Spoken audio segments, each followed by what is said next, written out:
اعوذ باللہ من الشیطان اللعین الرجیم بسم اللہ الرحمن الرحیم الحمدللہ رب العالمین وصلی اللہ علی محمد وآلہ الطیبین الطاہرین المعصومین ولعنت الدائم علی اعدائہم اجمعین من الآن الی قیام یوم الدین۔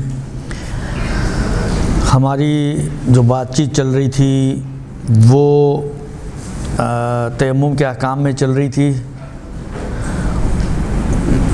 آج جو مسئلہ شروع کرنا ہے آپ کی خدمت میں تو تیمم کا طریقہ اور اس کی کچھ شرائط ہیں جس کے بارے میں آج گفتگو ہوگی، اور میرا خیال ہے شاید تیمم یہاں پہ پھر پورا ہو جائے گا، اس کے بعد انشاءاللہ ہم نماز کے احکام کی طرف چلیں گے۔ اچھا، جہاں تک تیمم کا تعلق ہے تو تیمم بہرحال وضو کی نسبت آسان بھی ہے اور مختصر بھی ہے۔ تیمم میں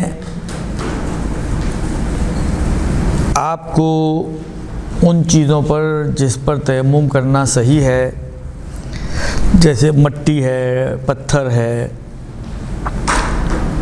ریت ہے، ڈھیلا وغیرہ ہے، یعنی وہی جو چیزیں مٹی اور زمین کے حصے ہیں اس پر آپ کو تیمم کرنا ہوتا ہے۔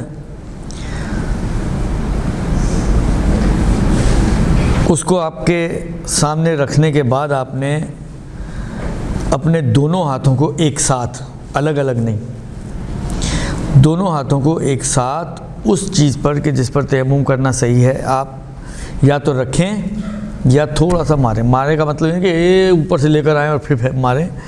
مارے کا مطلب یہ کہ تھوڑا سا جس کو کہیں اس میں پریشر ہو رکھنے کی نسبت، مثلا تھوڑا سا آپ اس کو ہلکا سا ماریں۔ اچھا، مٹی پہ مارنے کے بعد آبویسلی کچھ نہ کچھ مٹی آپ کے ہاتھ پہ چپکتی ہے، تو فرماتے ہیں کہ آپ اپنے ہاتھوں کو ہلکا سا جھاڑیں، جھٹکیں، ٹھیک ہے، اس طرح سے کہ پوری مٹی نہ اتر جائے، کیونکہ استفتاءات جو ان کے سوال جواب ہوتے ہیں اس میں پڑھ رہا تھا تو اس میں کسی نے یہ سوال پوچھا ہوا ہے کہ اگر ہم ہاتھ ماریں اور مثلا فرض کریں پیشانی کا مسح کریں اور مٹی ختم ہو جائے تو کیا کریں، تو انہوں نے کہا دوبارہ سے ہاتھ ماریں۔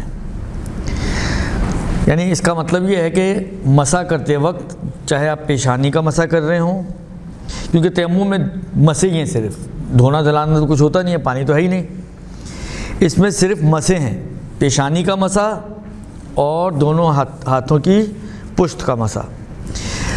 تو ان کے اس جواب سے یہ سمجھ میں آتا ہے کہ اس کا مطلب یہ ہے کہ مسح کرتے وقت کچھ نہ کچھ مٹی آپ کے ہاتھوں پر چپکی ہوئی ہونی چاہیے تاکہ اس مٹی کے ذریعے آپ مسح کریں، وَإِلَّا اگر سب کچھ اتر گیا تو آپ صرف کھال آپ کی ہے جو آپ پھیر رہی ہیں، تو اس کو اب مجھے جتنا یاد آ رہا ہے شاید احتیاط ہے آگاہ کی، اب فتویٰ احتیاط بہت ایگزیکٹلی اس وقت ذہن میں نہیں ہے، لیکن بہرحال یا فتوے کی بنا پر یا احتیاط کی بنا پر وہ ضروری سمجھتے ہیں کہ کچھ نہ کچھ آپ کی مٹی ہاتھوں پر لگی رہ جانی چاہیے، لہذا پہلے مٹی پہ ماریں گے آپ ہاتھ، اس کے بعد مٹی کو جھٹکیں گے تھوڑا سا ہلکا سا ہاتھوں کو، اور اس کے بعد دونوں ہاتھوں کو آپ جوڑیں۔ اچھا، اب ایک مسئلہ جو ہمارے بہت پرانا چلا آ رہا ہے ہمارے لوگوں کے ذہنوں میں، اب آپ لوگ تو ماشاءاللہ آج کل کے نسل ہو اس لیے شاید آپ لوگوں کے ذہنوں میں نہ ہو، لیکن خاص طور پہ جو پیچھے سے آ رہے ہیں، یعنی آغا خوئی اور آغا خمینی کی تقلید کرتے ہوئے آگے بڑھ رہے ہیں، تو ان کے زمانے سے ایک مسئلہ چلا آ رہا ہے، وہ یہ ہے کہ ہاتھ رکھیں تو اوپر سے نیچے لے کر آئیں، پھر دائیں لے کر جائیں، پھر بائیں لے کر جائیں، تاکہ یہ کنپٹیوں کا بھی مسح ہو جائے۔ تو وہ کنپٹیوں کو کور کرنے کے لیے آپ کے ہاتھ کو دائیں اور بائیں گھمواتے ہیں۔ یہ غلط طریقہ ہے آغا سیستانی اور آغا خوئی دونوں کے اعتبار سے اتفاقاً، کیونکہ آگے جا کے جو احکام اردو کی توضیح اگر آپ کھولیں گے تیمم کے طریقے کے بعد ایک ٹاپک انہوں نے دیا ہوا ہے تیمم کے احکام، اس کا دوسرا تیسرا شاید مسئلہ ہے آئی تھنک جو مجھے اب یاد آ رہا ہے، اس میں آپ جا کے دیکھیں گی تو آپ کو ملے گا وہاں پر کہ انہوں نے لکھا ہے کہ تیمم میں جب مسح کریں گے تو ضروری ہے کہ وہ اوپر سے نیچے کی طرف کیا جائے. آپ کا جو مسح ہے وہ اوپر سے نیچے کی طرف ہونا چاہیے. تو جب آپ ہاتھ کو دائیں یعنی اس حصے کا مسح آپ یوں کر کے کرتی ہیں, یوں لے کر گئے یوں واپس لے آئے, یوں لے کر گئے یوں واپس لے آئے, تو یہ اوپر سے نیچے ہوا یا نہیں ہوا؟ ہوا؟ کیسے ہوا؟ کیسے ہوا ذرا بتاؤ مجھے آپ. یہ جو ہوا والی ہیں یہ بتا سکتی ہیں؟ آپ بھی ہاں بول رہی تھی نا, آپ نے, آپ کے پیچھے, آپ نہیں, آپ کے پیچھے, ہاں آپ ایسے ایسے کر رہی تھی. اچھا ہوا کہ نہیں ہوا؟ نہیں ہوا نا, آبویسلی نہیں ہوا. جب آپ دائیں بائیں لے کے جا رہے ہیں, اوپر سے نیچے کا مطلب ہوتا ہے کہ یوں, یہ آپ کا جو ہاتھ کی گردش ہوگی وہ اس اینگل پر ہوگی, اوپر سے نیچے یعنی یوں. جب آپ چہرہ دھوتے تو یوں دھوتے نا, یوں دھونے کو تو اوپر سے نیچے نہیں آپ کہیں گے. لہذا اگر کوئی مسح کرتے وقت مثلا فرض کریں تھوڑی دیر کے لیے آپ مثلا یہ آپ نے ہاتھوں کو لیا, ٹھیک ہے, یہ یہاں پہ رکھا اور یوں اپنی انگوٹھوں کو چوڑا کر لینا ہے, ملائیں نہیں ساتھ. ملائیں گے تو پھر آپ کی کنپٹیاں رہ جائیں گی.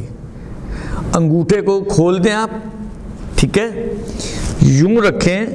اب دیکھیں آپ سائڈوں پہ آپ کے انگوٹھا آ رہا ہے, اس سائڈ پہ بھی اور اس سائڈ پہ بھی, اور درمیان میں آپ کی ہتھیلی ہے, ٹھیک ہے نا. اس کو یوں کر کے آپ نے اوپر سے نیچے کی طرف لے کر آنا ہے یہاں تک. یہ اس سے اوپر تک ہے لیکن آپ اس کو بھی کور کر لیں اگر تو احتیاط مستحب کے مطابق ہے. تو یہ سمجھیں ایک لائن آپ نے یوں ڈرا کرنی ہے یہاں سے, پین پینسل سے نہیں, اپنے ذہن میں یوں, پھر یہ کنپٹی سے اوپر لے جائیں اور پھر اوپر ایک بال اگنے کی جگہ سے یوں لائن, تو ایک ریکٹینگل ٹائپ کی چیز بن جائے گی آپ کے لیے. اس ریکٹینگل پر آپ نے اوپر سے نیچے کی طرف مسح کرنا ہے. اور طریقہ اس کا یہی ہے جو میں نے آپ کی خدمت میں عرض کیا. دفتر والوں سے کئی دفعہ پوچھا گیا, انہوں نے یہی جواب دیا. بلکہ میں آپ کی خدمت میں عرض کروں, اگر آپ لوگ یوٹیوب پہ جائیں, یوٹیوب پہ ایک آغا سیستانی کے شاگرد بھی رہ چکے ہوئے ہیں ظاہراً, اور ان کے وکیل بھی ہیں, اور ان کے جو استفتاءات کے جواب دیتے ہیں وہ بھی ہیں. یعنی آغا سیستانی سے وابستہ شخصیت ہیں جن کا نام ہے آغا مرتضیٰ موہری. مرتضیٰ موہری, MOHRI, کویت میں ہوتے ہیں. ان کا تیمم کا طریقہ اس میں دیا ہوا ہے انہوں نے. یوٹیوب پر ایک کلپ ہے جس میں انہوں نے تیمم کر کے دکھایا ہوا ہے. خیر دکھا تو میں نے دیا ہے, لیکن اگر مزید تسلی کے لیے آپ اور دیکھنا چاہیں تو آپ اس کو دیکھ سکتے ہیں. یوں کر کے آپ نے اوپر سے نیچے کی طرف لے کر آنا ہے, ہاتھ آپ کا لگا ہوا ہو, اور یہ یہاں سے یہاں تک آپ نے کھینچ کے لانا ہے, اس حصے تک, ٹھیک ہے. اس پورے حصے پہ آپ کو مسح کرنا ہے. یہ آپ کی پیشانی کا مسح ہے جو آپ کو اوپر سے نیچے کی طرف کرنا ہوگا, ٹھیک.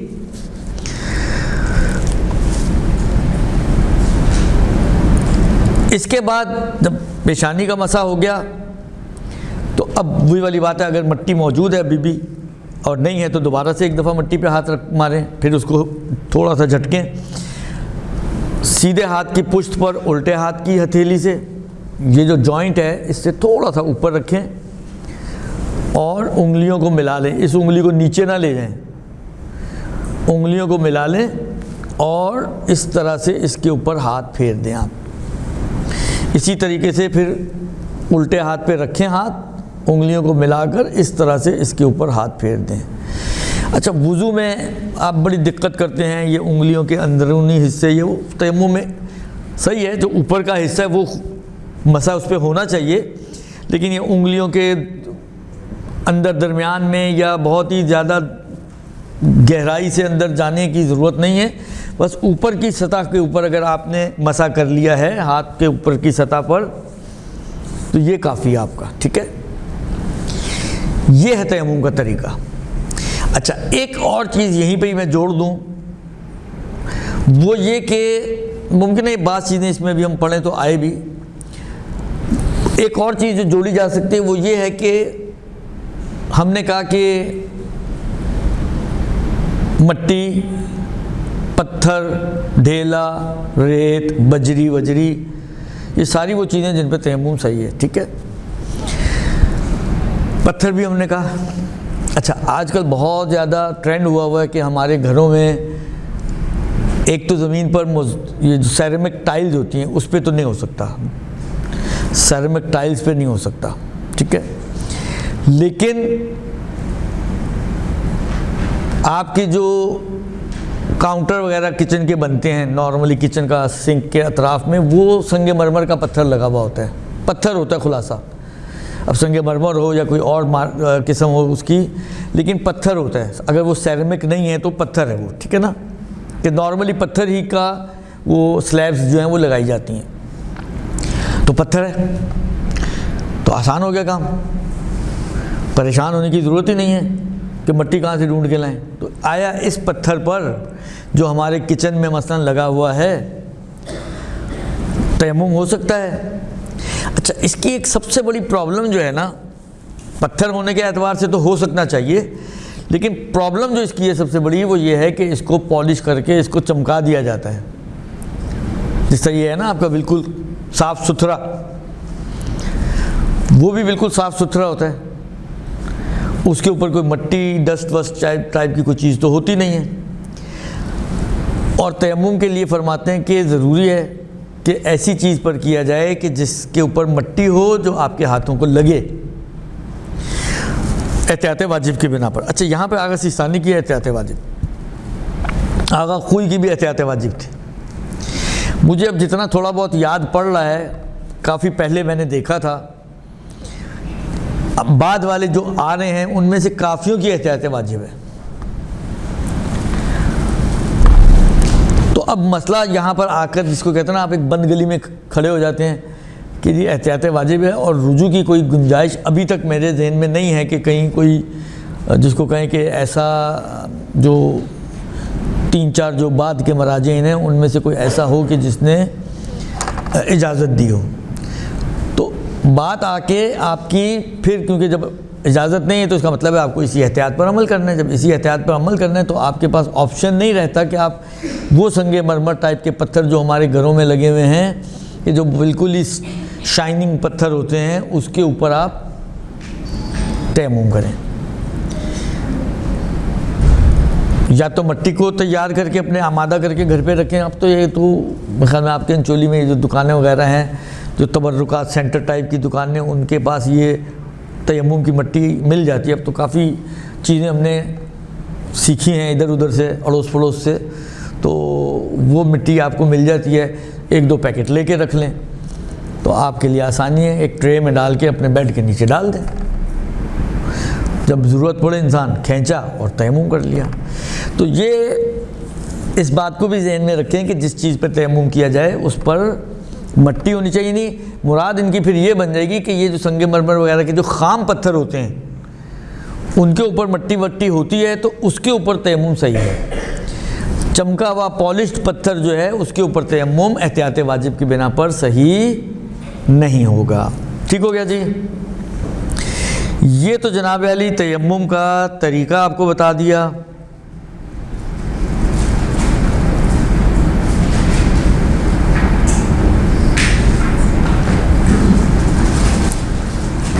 اور فرماتے ہیں کہ جو ترتیب آپ کو بتائی گئی ہے, پہلے پیشانی کا, پھر دائیں ہاتھ کا, پھر بائیں ہاتھ کا, اسی ترتیب کے مطابق احتیاط واجب کی بنا پر آپ کو تیمم انجام دینا ہے. یعنی اس کو آگے پیچھے ترتیب کو نہیں کر سکتے آپ. خوب. اس کے بعد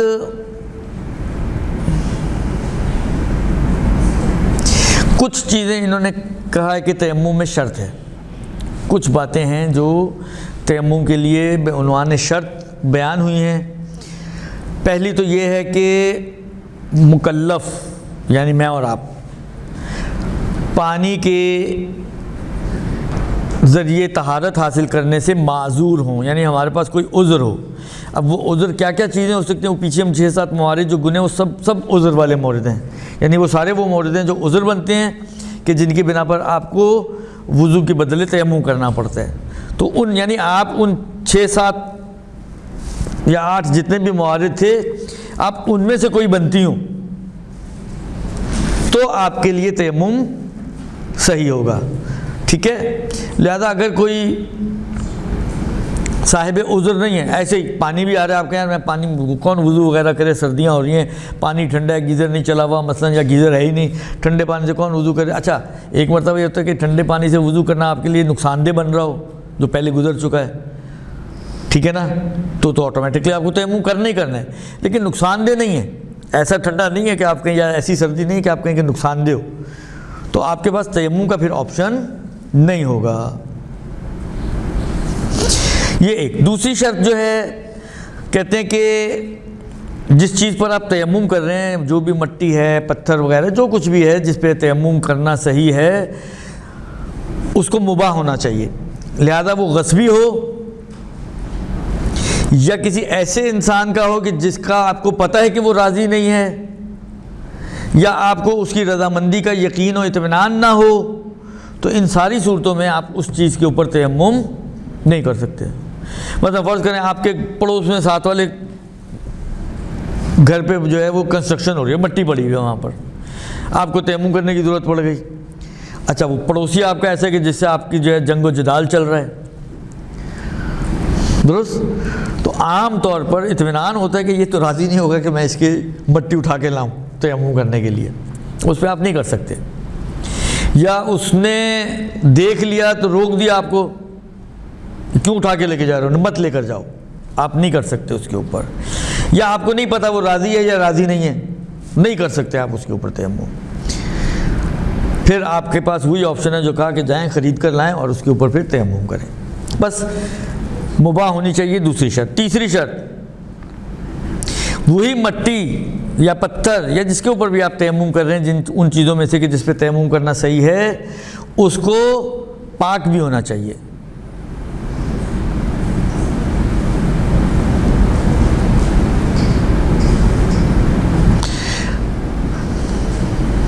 ٹھیک ہے، اور اگر آپ کو یاد ہو وضو میں ہم نے یہ بات پڑھی تھی، اور غسل میں بھی یہ بات شاید ہم نے پڑھی تھی، جب شرائط پانی کی شرائط پڑھی تھی، وہاں پر میں نے عرض کیا تھا آپ کی خدمت میں کہ جس پانی سے وضو یا غسل کیا جائے وہ پاک ہونے کے علاوہ کیا ہو،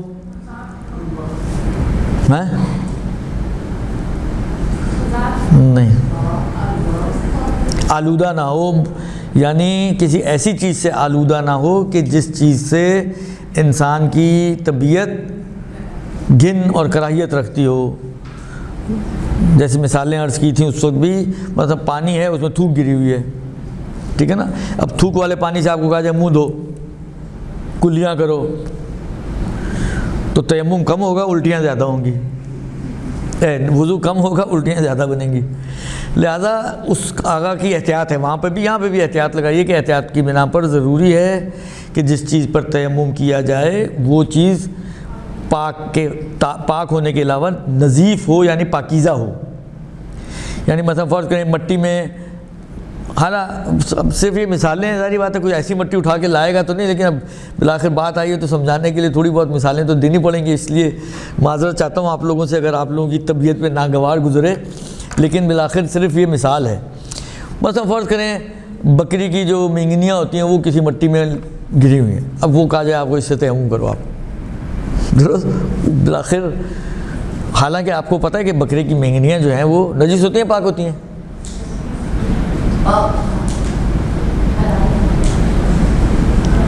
کیا ہوتی ہیں؟ تو ڈر کے کیوں بول رہے ہیں؟ کھل کے بول رہے ہیں نا۔ ہاں، بکرے کی حلال گوشت جانور جتنے بھی ہیں ان کے جو فضلات ہیں وہ پاک ہوتے ہیں، حلال گوشت جانوروں کے، ٹھیک ہے نا، تو بکرا بھی حلال گوشت جانور ہے، کھاتے ہیں ہم بکرے کو، تو اس کی مینگنیاں پاک ہیں، نجس نہیں ہیں، لہذا یہ مٹی میں اگر ملی ہوئی ہیں تو مٹی کوئی نجس نہیں ہو رہی ہے، لیکن ایسی چیز ملی ہوئی ہے کہ جس سے انسان کی طبیعت جو ہے وہ کراہیت رکھتی ہے کہ اس کو حتیٰ اگر نکال کے بھی دے دی جائے اور آپ کو کہا جائے اس پہ تیمم کرو تو انسان تیمم کرنے کے لیے تیار نہیں ہوگا، ٹھیک ہے نا۔ خوب، یہ احتیاط کی بنا پر ہے کہ یہ پاک بھی ہو اور پاکیزہ بھی ہو۔ اس کے بعد فرماتے ہیں کہ اچھا اسی طریقے سے اس مٹی میں کوئی دوسری ایسی چیز کہ جس پر تیمم کرنا صحیح، مثلا گھاس، آپ وہ کسی پارک سے نکال کے لائے ہیں تو اس میں گھاس بھی ہے، اور گھاس بھی اتنی مقدار میں ہے کہ ایک مرتبہ ہوتا ہے اکا دکا 2-4 دانے آ گئے تو وہ تو چلو مسئلہ نہیں ہے 2-4 پتوں کا، لیکن اچھی خاصی گھاس اس میں نظر آ رہی ہے، تو ایسی چیز سے بھی مخلوط نہیں ہونی چاہیے کہ جس پر تیمم صحیح نہ ہو، ٹھیک ہے نا. بس یعنی جس کو کہیں کہ خالص یا خالص جیسی مٹی یا وہ چیز ہونی چاہیے کہ جس پر تیمم کرنا صحیح ہے.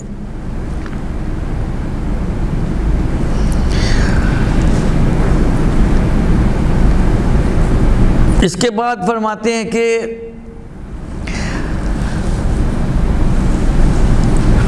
مثلا فرض کریں یہ آغاز کا بڑا اچھا مسئلہ ہے. آغا خوئی وغیرہ ظاہر ہیں جو مجھے یاد پڑتے نہیں مانتے تھے اس کو، وہ شرط لگاتے تھے کہ پاک ہونا چاہیے، لیکن آغا کہتے ہیں کہ آپ کے اعضاء جو ہیں جن پر آپ تیمم کر رہے ہیں ان کا پاک ہونا ضروری نہیں ہے، شرط نہیں مانتے ہیں. اگرچہ بعض از فقہا اس کو شرط مانتے تھے، لیکن آغا کہتے ہیں کہ ہمارے نزدیک ظاہر یہ ہے کہ اس میں شرط نہیں ہے.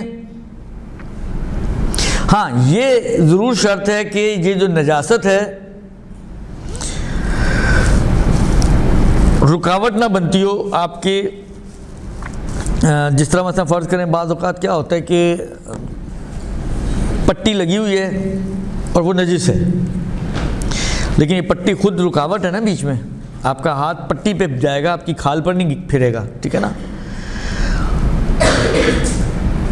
یہ ضرور شرط ہے کہ جو بھی نجاست ہے وہ کوئی حائل ٹائپ کی چیز اور رکاوٹ نہ بن رہی ہو آپ یعنی ہاتھ اور کھال کے درمیان.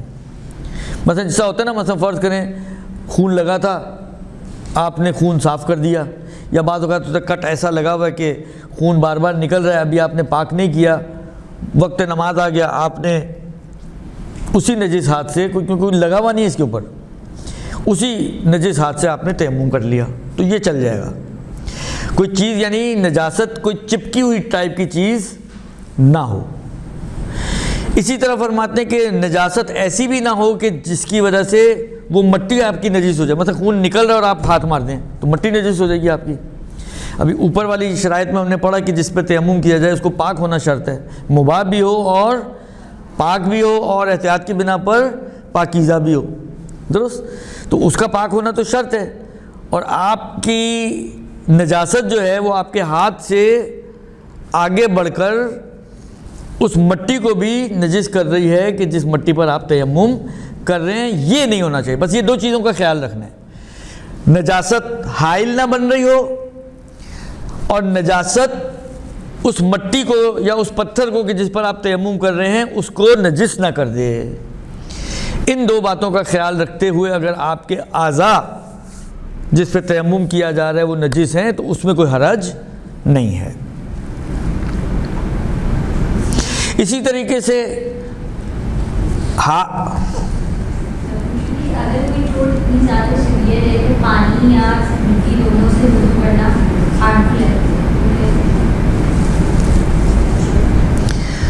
پچھلی دفعہ آئی تھی ہم، جو ہماری آخری کلاس ہوئی تھی پچھلے سے پچھلے ہفتے، تو بتایا تو تھا. دیکھیں جب آپ کے لیے دونوں چیزیں مثلا فرض کریں بعض اوقات ہوتا ہے، ویسے تو ہم نے تو کیا اور کچھ ہوا بھی نہیں الحمدللہ، وہی والی بات ہے، بعض اوقات انسان ہوشیاریاں تو کر لیتا ہے لیکن وہ ہوشیاریاں کبھی گلے پڑ جاتی ہیں کبھی نہیں بھی پڑتی ہیں. تو بعض اوقات ہوتا ہے انسان آنکھ کا جو آپریشن ہوتے ہیں یہ آپ کے موتیا وغیرہ کے، تو کہتے ہیں کہ جی پانی تو ہفتہ 10 دن تو پانی منع کرتے ہیں یوز کرنے سے. تو تیمم کی باری آتی ہے. اگر کہیں فرض کریں تو ان کی مثال ہے، اگر ہم اس کو تھوڑا سا آگے بڑھائیں کہ فرض کریں کہ مٹی کا استعمال بھی ڈاکٹر نے شدید منع کیا کہ آپ نے مٹی بھی یوز نہیں کرنی، تو ہم کیا ہو جائیں گے پھر ہم بن جائیں گے فاقد الطہورین. نہ ہم مٹی کی طہارت حاصل کر سکتے ہیں نہ ہم پانی کی طہارت حاصل کر سکتے ہیں. تو اب یہ جتنے دن کی مشکل ہے اتنے دن آپ کی نماز جو ہے آپ پر واجب نہیں ہوگی، لیکن ہاں بہتر ہے آپ پڑھیں اور بعد میں اس کی قضا کرنا واجب ہوگا. ٹھیک ہے.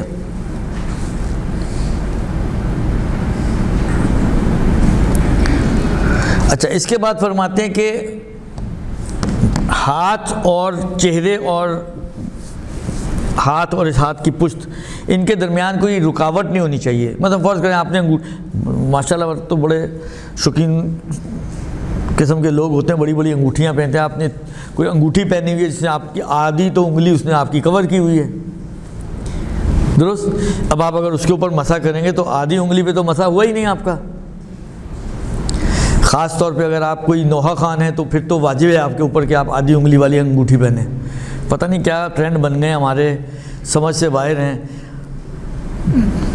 نہیں سمجھ میں آتا کہ یعنی کسی کی نوحہ خان کی کیٹیگرائز اگر ہم کرتے تو ان کی انگوٹھیوں کی وجہ سے ہوتا ہے. جس کی انگوٹھی بڑی، میں آپ کو ایک قصہ سناتا ہوں مزیدار سا. چلیں بور باتیں ہوتی ہیں تو تھوڑا سا آپ کے لیے بھی وہ ہو جائے گا ریفریشمنٹ. ایک آغا بروجردی کا نام آپ لوگوں نے اگر سنا ہو، آغا حسین بروجردی قوم کے بڑے معروف شخصیتوں میں سے تھے. اور ابھی بھی اگر آپ بی بی معصومہ قم سلام اللہ علیہا کے حرم میں جائیں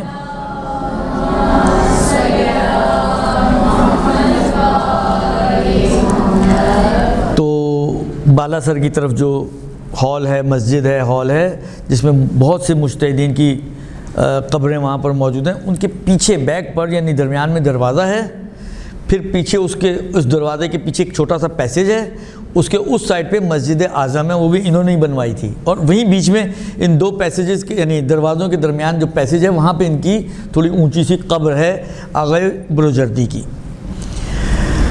ان کے بارے میں نقل کیا گیا، واللہ عالم بالصواب، لیکن ان کے بارے میں نقل کیا گیا ہے کہ ان کا زمانہ تھا تو کسی عالم نے، ایک دیہاتی آدمی تھا، اس سے پوچھا کہ ہاں میں یہاں کس کی تقلید کرتے ہو؟ اس نے کہا آغا بروجردی کی تقلید کرتا ہوں. زمانہ ان کا چل رہا تھا. انہوں نے کہا اچھا تمہیں کیسے پتہ چلا کہ وہ عالم ہے؟ اب وہ تو دیہاتی آدمی تھا، وہ ساری توضیح مسائل تو ان کو نہیں سمجھا سکتا تھا نا. یہ تو جس طرح شہرت کے اوپر بہت سارے لوگ تقلیدیں کر لیتے ہیں کہ جی کسی کا نام چل نکلا تو آپ نے بھی کر لی، اس نے بھی کر لی، وہ جس کہتے ہیں دیکھا داکھی والی تقلید. تو عام طور پہ جو دیہاتی قسم کے لوگ ہوتے ہیں یا اس لیول کے لوگ ہوتے ہیں، کسان ٹائپ کے، اور وہ اسی طرح کی ان کی تقلیدیں ہوتی ہیں. ان کے کون سی جو ہے اس کے پیچھے فلاسفیز چل رہی ہوتی ہیں. تو اب اس نے کہا اچھا چلو ایک کام کرنا، کل جب یہ جہاں پہ نماز پڑھاتے ہیں جس مسجد میں آگا، آپ اس مسجد میں دوپہر کے ٹائم ظہر پہ آنا، میں آپ کو بتاؤں گا کہ مجھے کیسے پتہ چلا کہ یہ عالم ہے. اگلا دن ہوا، ظہر کا ٹائم ہوا، تو پہنچ گیا مقررہ جگہ پر جہاں پہ آگا نماز پڑھاتے تھے. اس نے جب دیکھا، اس کو ملا تو کہا ہاں جی بتاؤ، کہ صبر کرو نماز شروع ہو لے پھر بتاتا ہوں. نماز شروع ہو گئی، کہا اب بتاؤ، کہا صبر کرو تھوڑا آگا سجدے میں جائیں پھر بتاتا ہوں. جب آگا سجدے میں گئے تو اس نے کہا غور کر کے دیکھو پوری مسجد میں سب سے موٹی رانیں آگا کی ہیں، سب سے موٹی رانیں آگا کی ہیں. بھائی یہیں سے مجھے پتہ چلا کہ آغا جو ہے وہ عالم ہے. تو اسی طرح مجھے لگتا ہے کہ یہ کوئی انگوٹھیوں کا سائز جو ہے نا، وہ پڑھنے والوں کی کیٹیگریز کو جو ہے وہ جتنا بڑا نگینہ ہوگا تو شاید اتنا بڑا یا اتنا اوپر کا جو ہے وہ پڑھنے والے ایک تماشے ہم لوگوں نے ہر چیز کو ہم لوگ تماشا بنا دیتے ہیں. بال لمبے کرنا آپ نے کیے، میں نے بھی کرنے شروع کر دیے، میں نے کیے، تیسری نے بھی کرنے شروع کر دیے. کیا تماشے بازی ہیں واقعاً. ہاتھوں میں یہ باندھنا، بالیاں پہننا، کڑے پہننا، یہ ہم لوگوں نے ہر چیز کو جو ہے نا اس کو تماشے کے اندر ایک سانچہ بنایا ہوا ہے تماشے کا، اس کے اندر ڈال دیتے ہیں ہر چیز کو. وہ ہماری عزاداریاں ہوں، وہ ہمارے نوحہ خانیاں ہوں.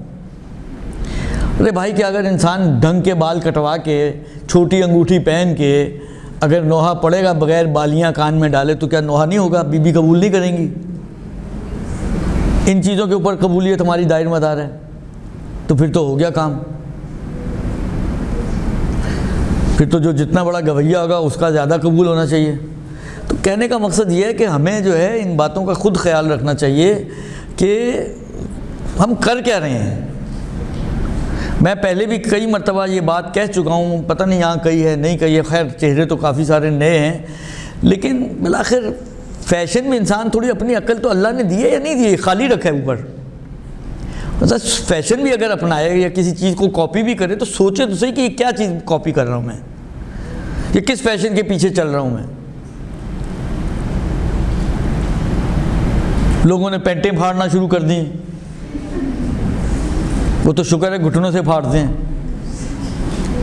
درست. لوگوں نے جو ہے وہ کیا میں عرض کروں، بہرحال یہ جو ہے اب انسان کو، بہرحال میں نے کہا نا کہ اللہ نے عقل دی ہے. آپ کسی معاشرے میں رہتے ہیں،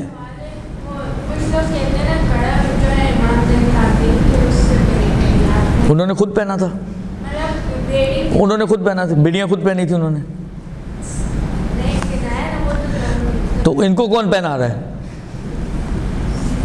میں وہی کہہ رہا ہوں نا کہ دیکھیں وہ چیزیں، اب وہی والی بات ہے، آپ نے ان کو زبردستی پہنایا گیا، انہوں نے پہن لیا، بیویوں کی زبردستی چادریں چھینی گئی تو آپ چادریں اتار دیں.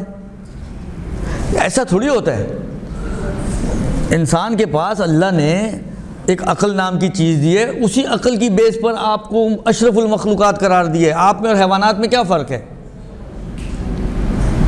آپ میں اور حیوانات میں جو فرق ہے وہ صرف آپ کی عقل کا ہے. وَإِلَّا آپ بھی کھاتے ہیں وہ بھی کھاتے ہیں، آپ بھی سوتے ہیں وہ بھی سوتے ہیں، آپ بھی پیتے ہیں وہ بھی پیتے ہیں، آپ کے اندر بھی جنسی لذات اور وہ سارا سسٹم ہے، ان کے پاس بھی یہ ہے.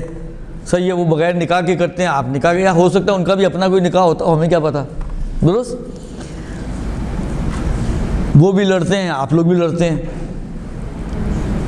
ان کو بھی بھوک لگتی ہے، آپ کو بھی بھوک، یعنی کہاں فرق ہے پھر آپ میں اور ان میں؟ صرف ایک چیز ہے جو فرق ڈالتی ہے آپ میں اور ان میں، وہ ہے جو پروردگار عالم نے آپ کو عقل جیسی نعمت عطا کی ہے، جس کا کوئی، جس کو کہیں کہ انمول موتی دیا خدا نے آپ کو. لیکن اسی انمول موتی کو اگر ہم ڈبے میں رکھ کے سیف میں اور لاکر میں رکھ دیں تو کیا فائدہ اس موتی کو دینے کا بھائی؟ آپ آج کل کے زمانے میں اپنا سونا، اپنے زیورات لاکر میں رکھتے ہیں، سمجھ میں آتا ہے چوری ہو جاتا ہے. عقل کون چوری کرے گا بھائی؟ وہ تو چوری ہونے والی چیز نہیں ہے نا. تو اس کو کیوں لاکر میں رکھ دیا؟ اس کو کیوں نہیں استعمال کرتے؟ اس کو استعمال کریں. آپ دیکھیں تو صحیح کہ جس چیز کے پیچھے آپ جا رہے ہیں وہ چیز آپ کے معاشرے میں اس کو حیثیت ملتی ہے کہ نہیں ملتی ہے؟ ہاں، اب آپ زبردستی لگے رہیں 25 سال بعد وہ معاشرے میں آ کے بیٹھ گیا. 25 سال آپ کے 25 سال محنت کی ہے میں نے اس کو معاشرے میں سیٹ کرنے کے لیے، تو کیا فائدہ بھائی؟ کون سے لڈو مل گئے آپ کو اس کے؟ کون سی نیکی، کون سی سنت حسنہ تھی کہ آپ کہیں کہ اب جو بھی آج کے بعد اس پر عمل کرے گا اور بڑے نگینے والی انگوٹھی پہن کے نوحے اور مرثیے پڑے گا تو اس کا سارا اجر و ثواب جو ہے وہ اس کی نامہ اعمال میں لکھا جائے گا؟ کچھ بھی نہیں ہے، کچھ بھی نہیں ہے.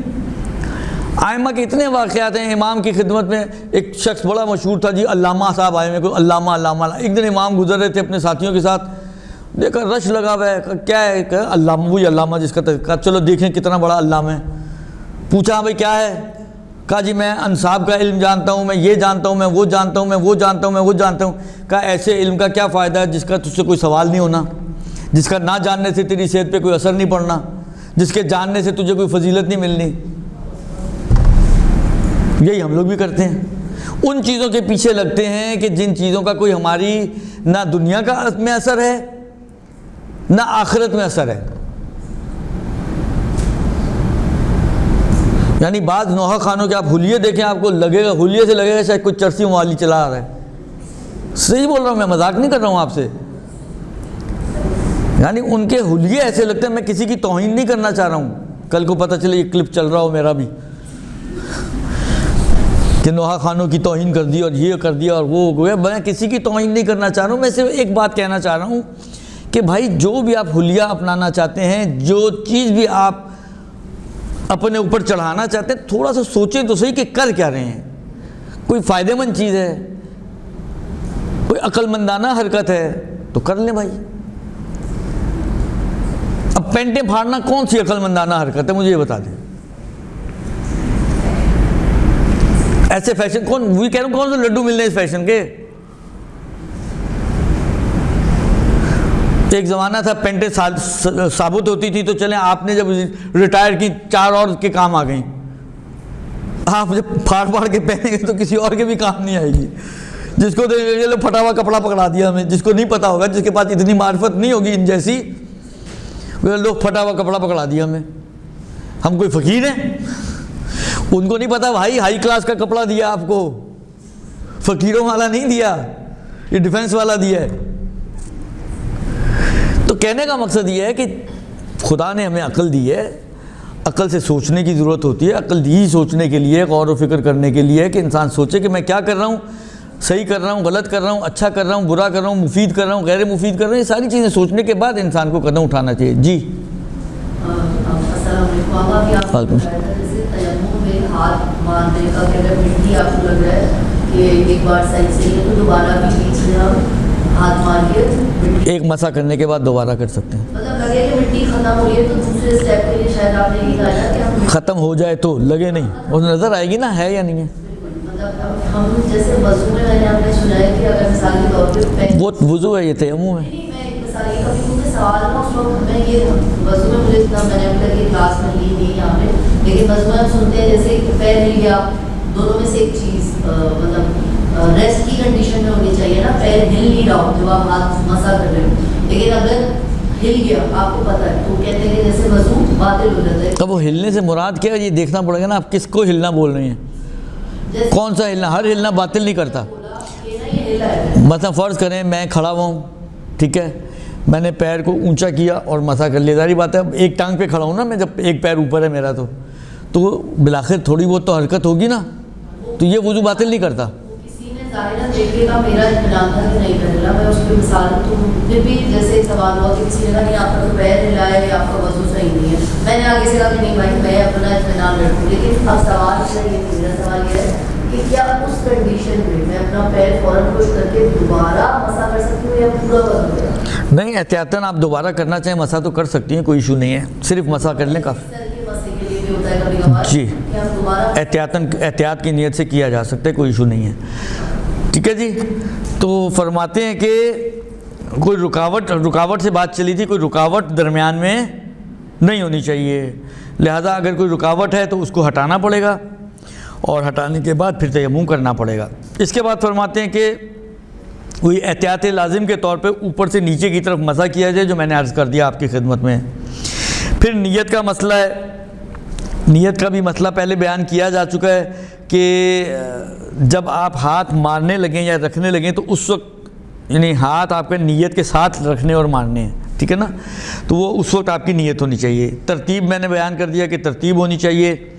اس کے بعد جو شرط ہے وہ یہ ہے کہ اللہ آپ کو نہیں کہتے موالات یعنی تسلسل، ٹھیک ہے. اور معیار اس کا کیا ہوگا تسلسل کا، کہ آپ مسلسل کر رہے ہیں یا گیپ آ گیا، یہ معیار عرف ہے کہ عرفی طور پر یہ کہلائے کہ آپ نے پے در پہ ایک کے بعد ایک کے بعد ایک سارے امور کو انجام دیا ہے. اور 11ویں شرط یہ ہے کہ اگر آپ کے لیے ممکن ہو تو تیمم آپ خود کریں، یعنی اختیاری حالت میں تیمم آپ کو خود ہی کرنا ہے. اور 12ویں شرط جو ہے وہ یہ ہے کہ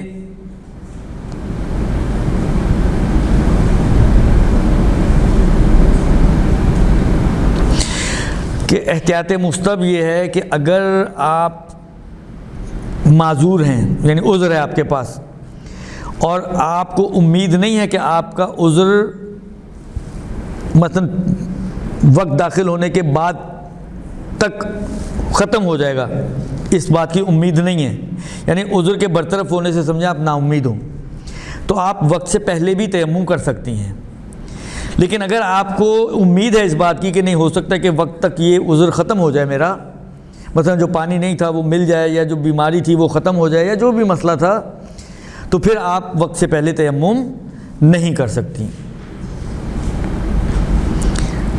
اس کے بعد فرماتے ہیں کہ اگر کوئی شخص کسی واجب یا مستحب کام کے لیے مثلا فرض کریں صبح 10 بجے آپ کے پاس عذر تھا اور آپ نے اس صبح 10 بجے ایک تیمم کیا، مثلا فرض کریں قرآن پڑھنے کے لیے، ٹھیک ہے، اور 2 گھنٹے آپ قرآن پڑھتی رہیں، ظہر کا ٹائم ہو گیا، ابھی بھی عذر آپ کا ختم نہیں ہوا، تو کہتے ہیں آپ اسی تیمم سے آپ ظہر کی نماز پڑھ سکتے ہیں، اس کے لیے دوبارہ تیمم کرنے کی ضرورت آپ کو نہیں پڑے گی.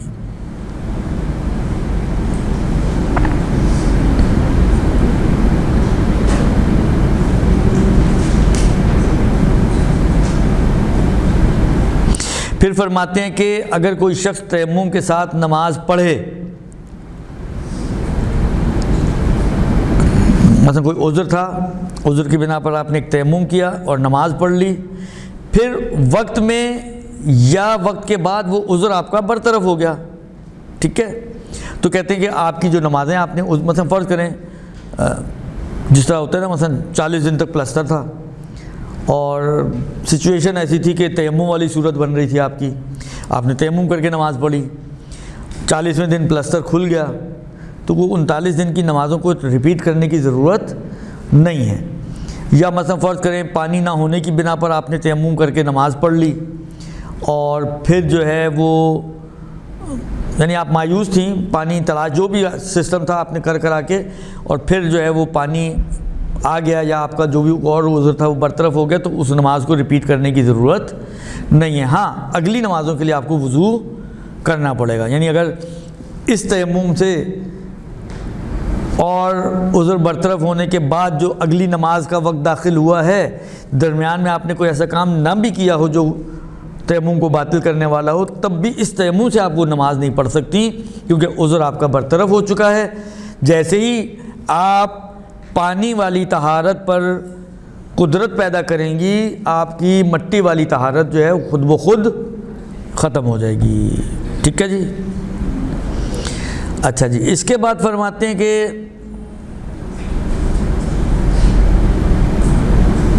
مثلا فرض کریں مثلا کسی نے بھی حدث اکبر کی وجہ سے تیمم کیا، حدث اکبر کی وجہ سے جو تیمم ہوگا کون سا ہوگا؟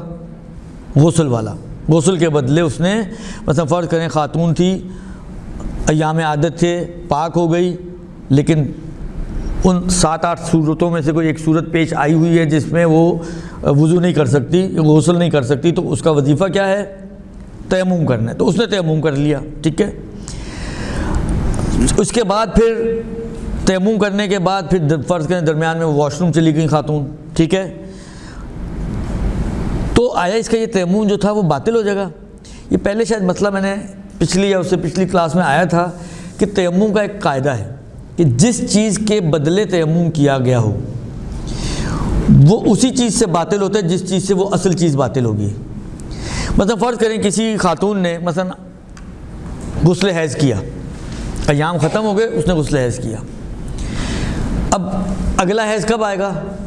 فرض کریں اگلے مہینے، اگر بالکل صحیح و سالم اس کا سرکل ہو تو اگلے مہینے آئے گا۔ اب یہ اگلے مہینے کے دوران کچھ 50-100 دفعہ جو ہے وہ واش روم سے ہو کر آئے گی خاتون، تو وہ جو غسل کیا تھا اس کا کیا ہوگا؟ وہ ٹوٹ گیا کیا؟ یعنی ایسا کہ اگر واش روم سے ہو کر آئے گی تو اس کو دوبارہ سے غسل کرنا پڑے گا؟ نہیں، کہتے ہیں وہ غسل اپنی جگہ پہ باقی رہتا ہے۔ وہ غسل کہ جو آپ نے حدث اکبر کی بنا پر کیا ہے وہ اسی وقت ٹوٹے گا جب کوئی دوسرا حدث اکبر صادر ہوگا۔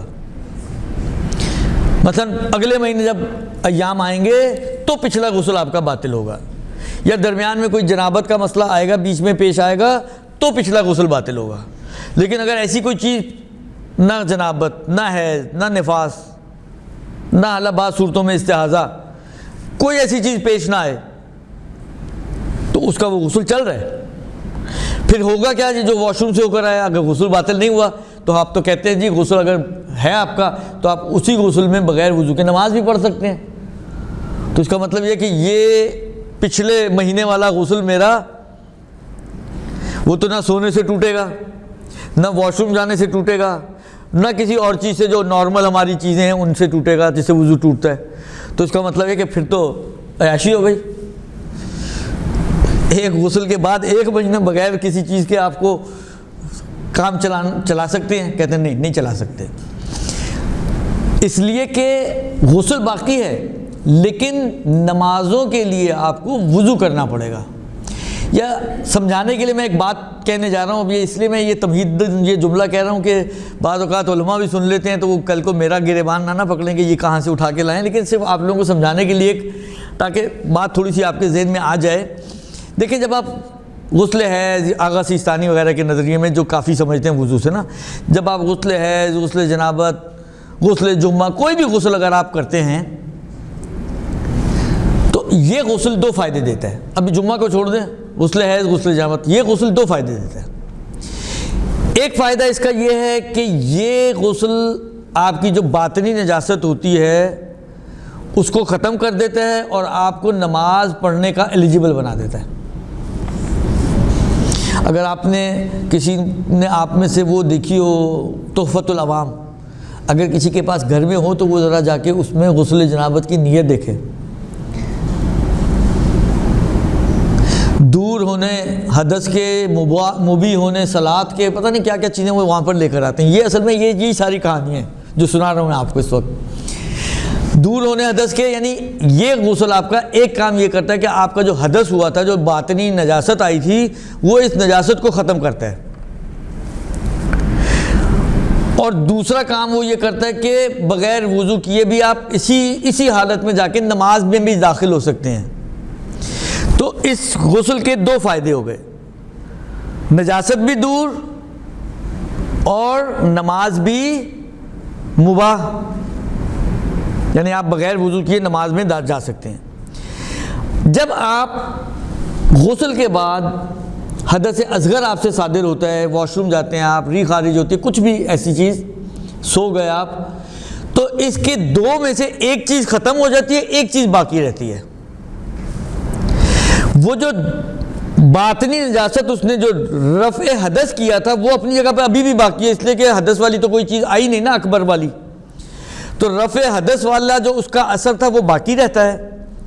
ہاں وہ جو نماز کے آپ کو مباح ہو رہی تھی کہ اسی طرح سے آپ جا کے نماز پڑھ سکتے ہیں، یہ ختم ہو جاتا ہے۔ تو اس کے ختم ہونے کا علاج یہ کہ آپ وضو کر لیں، وہ تو اپنی جگہ پہ باقی ہے۔ تو جب آپ وہ اثر اپنا باقی ہے، وضو اب آپ نے کر لیا، تو اس کا دونوں کو جب آپ جوڑیں گے تو پھر اسی سچویشن پر آ گئے کہ رفع حدث بھی ہو چکا ہے اور نماز بھی آپ کے لیے مباح ہو جائے گی۔